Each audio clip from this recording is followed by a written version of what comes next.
of this file to 1. So instead of 0, it becomes 1. By doing this, you will convert an ordinary host into a router in Linux. Okay. After that, you can configure IP addresses on both the interfaces and forward datagrams from one interface to the other in this system. If you can set it up like this, okay, if you have 3 systems and you can set up one system with 2 interfaces in this fashion, then you can literally test everything I'm teaching you here in the in reality. Like you except for one experiment, all the other experiments you will be able to actually do the experiment and see the ICMP messages being generated. Okay, I normally demonstrate this in the university because I take a system with 2 interfaces and I ask anyway students to bring their laptops. So we connect the 2 laptops as hosts and the system of the department as the router and to a switch, and we do these experiments and see if all of these various ICMP messages coming, right? Okay, so anyway, that I know is a little complex of experiment, but it's all about your enthusiasm, how much you want to actually get your hands dirty like a true engineer and learn from doing things. So let's come to the next problem, which is basically why. Right. So if I'm going to talk about this particular thing, what is this issue here? We are trying to do a ping with this. Okay. So minus S will say what's the size of the datagram in the ping. Ping usually uses 56 bytes of data and 8 bytes of ICMP header are added to it. So overall the number of bytes is 64. And so 20 bytes of IP header is added, which becomes 84. So if you do a ping, you should, and if you are doing Wireshark capture, you should see the length to be 84 bytes. Otherwise, also, I think the ping output shows you what's the size of the datagram, which will be 84 bytes. Okay. Now, but you can change the size of the datagram that the ping is sending by using the minus S option, which I have used here for 1200 bytes. Okay. Minus M, I'll talk about shortly, but please remember that in the IP header, I did not speak about one particular bit. I talked about all the other fields in the IP header except options. But I did not speak about this one bit called DF bit, which is called the don't fragment bit. What's the purpose of the don't fragment bit? It is essentially that when the router finds that the MTU on the outgoing interface is smaller than the size of the datagram, it knows it has to fragment the data. But the DF bit is set, then it tells the router it cannot fragment the data. Okay. Now, so therefore the router will have to discard the datagram. In such a case, the router sends back the message saying destination unreachable because fragmentation is needed, but DF bit is set. That is basically the purpose of this experiment that I'm talking about. Okay, to answer the first question, request timed out message comes more from, it comes from the TCP. It doesn't come from IP level. It doesn't come from ICMP, right? So the P2P thing I'll answer later, probably. Okay, so do people understand when you get this ICMP destination unreachable, fragmentation is needed, but DF bit set to one message, right? So let's take this example here. If you look at, here the MTU is 1500 for this interface, right? Yes. So the size of the data is 1200 bytes. We don't need to do any fragmentation. You forward the data from H1 to R1. But when we come to R1, R1 finds that the matching interface is ETH1. Assuming, I always use the left interface as ETH0 and the right interface as ETH1. So the matching interface is ETH1, and the MTU of that interface, however, is 1000 bytes. Okay. Now, obviously, the router has to fragment the data. If it has to forward the data, 1200 plus 20 doesn't, not even 20, 28 will be the size of the datagram. And it cannot be forwarded unless you do fragmentation.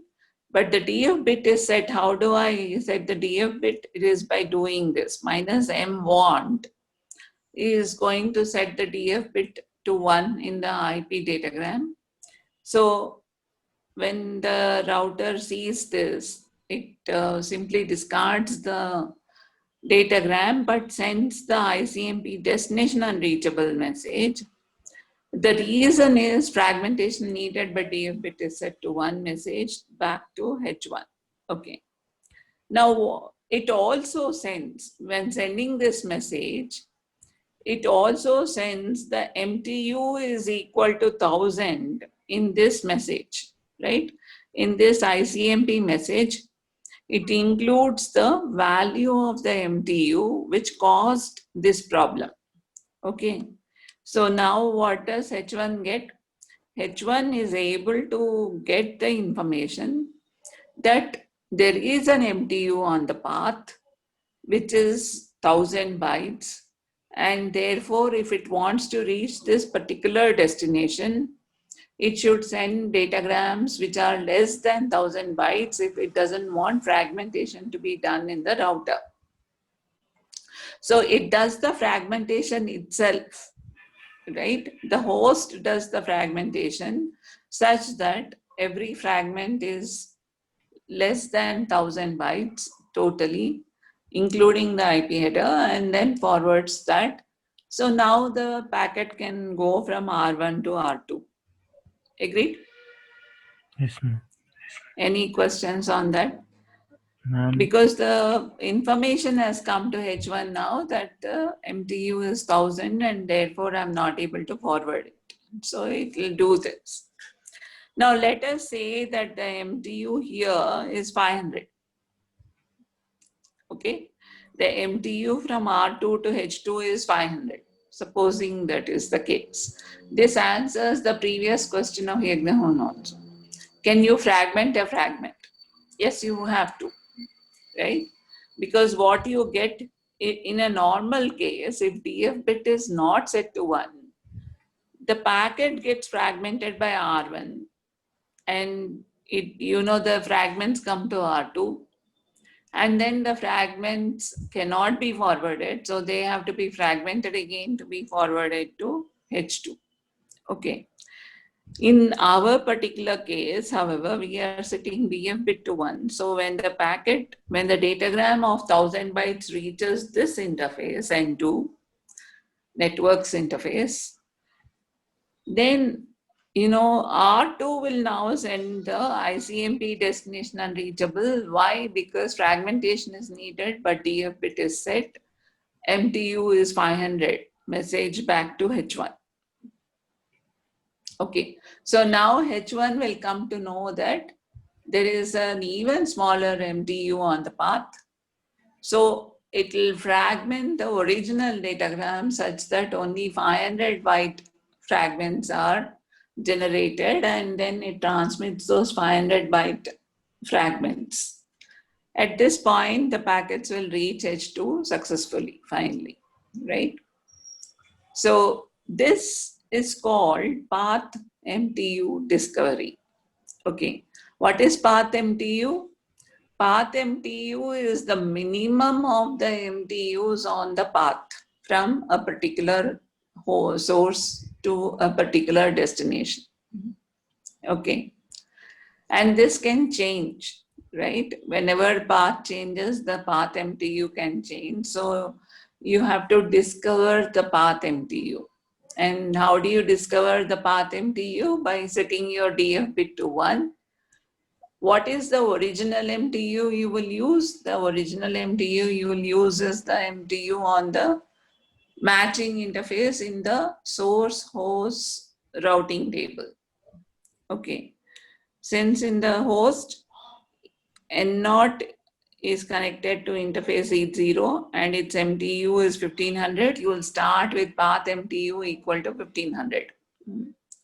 But when the router R1 tries to forward, finds that it cannot, and sends you the message saying, look, there is an MTU of 1000, I cannot forward it to H1, then H1 updates the path MTU to 1000. The next thing that happens is R2 finds that the MTU on its ETH1 interface is 500. So it informs the host H1 about that, and H1 updates its path MTU to 500. And now the packets can go from H1 to H2. So this is what happens, and this is what is called path MTU discovery.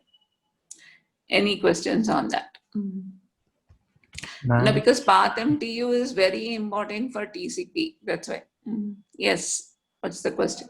ma'am, so like if I give in the beginning itself, I give that size to be some 1600, Mm-hmm. then like for like the message, like since it cannot be fragmented, No, no. Okay, there is a difference between whether the host can fragment it or the router can fragment it, right? The original sending host should be able to fragment. If it cannot fragment, then it cannot send datagrams which are greater than its immediate MTU. okay, Okay, so when we set DF bit equal to 1, it does not mean that the source cannot fragment the data. It means that the intermediate routers cannot fragment the data. like just now I tried ma'am on my system, like Yes. I was trying to ping my mobile phone which are connected to What Wi-Fi. happened?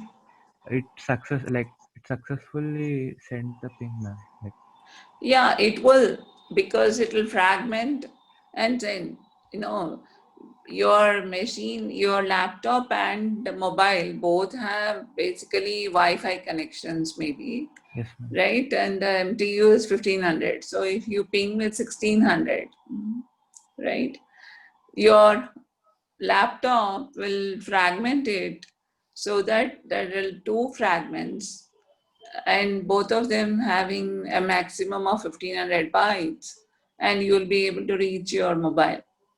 Yes ma'am.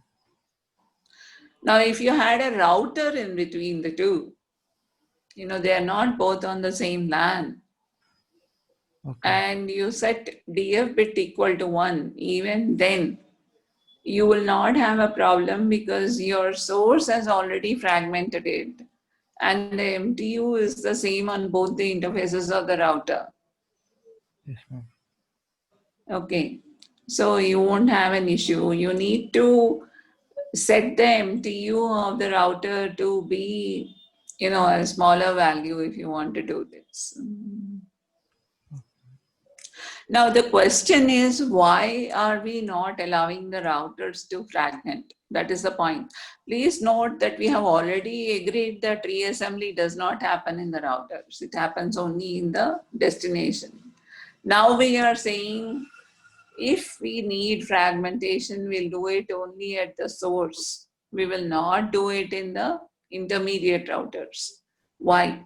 That is the question, right? Because path MTU discovery is now very common. There is no other way that things happen in the networks today. The reason we do not allow routers to fragment is because fragmentation is a very complex process. Okay, for the most part today, routers do the forwarding in hardware. Earlier, they used to do it in software, right? But then, Juniper became the first company to come up with a hardware router. The entire forwarding algorithm that we discussed, the longest prefix match algorithm, was implemented in hardware. So packets come. The reason you have to implement in hardware is because if you want gigabit per second speeds in the router, you cannot do it in software. You cannot achieve those speeds by implementing forwarding in hardware, software, sorry. And you have terabit routers now. Okay, so you get 1 terabit per second into the router and you have to switch out 1 terabit per second. If you don't do that, there is a backup in the router and it can lead to congestion in the router. Packets will be dropped in the router. You do have buffering in the router for bursty traffic, but you don't want to have routers which receive terabits per second of data and are not able to switch out terabits of data per second. So at these speeds, there is no way on earth you can do the forwarding in software. Now, if you have to do fragmentation, implementing that in hardware is a very, very complex thing, right? In fact, Cisco and Juniper and all of them used to manufacture specially designed chips for these things called application specific integrated circuits or ASICs. Okay. Later, KVM networks and people like that came up with what are called as network processors, which can be programmed. Okay, they're very, what should I say, optimized for networking work, but still need to be programmed. I mean, they're programmable processors, but they are very much optimized for networking software.